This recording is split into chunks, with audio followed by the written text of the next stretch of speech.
நான் start up ஆரம்பித்த ஆரம்ப காலத்தில் நான் விட்ட மிகப்பெரிய பிழை என்னென்னா எல்லாரும் போய்ட்டு ஒப்பீனியன் கேட்குறது.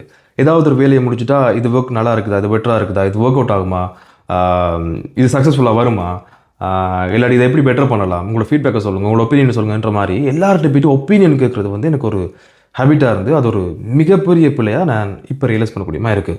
இந்த ஒப்பீனியன் எல்லாம் எனக்கு ஒரு கிளாரிட்டியை கொடுத்தது அப்படின்னு கேட்டிங்கன்னா நிச்சயமாக இல்லை, நிறைய கன்ஃபியூஷனை தான் கொடுத்தது. என்ன காரணம்னா ஒப்பீனியன்றது வந்து ஒவ்வொரு நபர்களுக்கும் ஒவ்வொரு மாதிரி இருக்கும், ரைட்? அவங்களுடைய பெர்செப்ஷனை பொறுத்து அந்த ஒப்பீனியன் மாறும். அப்போ நாங்கள் அவ்வளோத்தையும் கேட்டுக்கொண்டு எங்களுக்கு ஒரு டிசிஷன் எடுக்க போகிறோம்னு சொன்னால் அது ஒரு குழப்பத்தில் தான் வந்து முடியும். இப்போ இதை பேஸ் பண்ணி ஒரு ஸ்டோயிக் ஃபிலோசபி கூட இருக்குது. என்னென்னா, உங்களுக்கு உங்களுடைய டிரெக்ஷன் தெரியாமல் இல்லை, அது டிரெக்ஷன் இருக்குது. ஆனால் உங்களுடைய மனதுக்குள்ளே இருக்கிற குழப்பங்களால் அந்த டிரெக்ஷன் வந்து கொஞ்சம் மறைஞ்சிருக்குது, தெளிவில்லாமல் இருக்குதே தவிர, ஆனால் அங்கே டிரெக்ஷன் இருக்குது.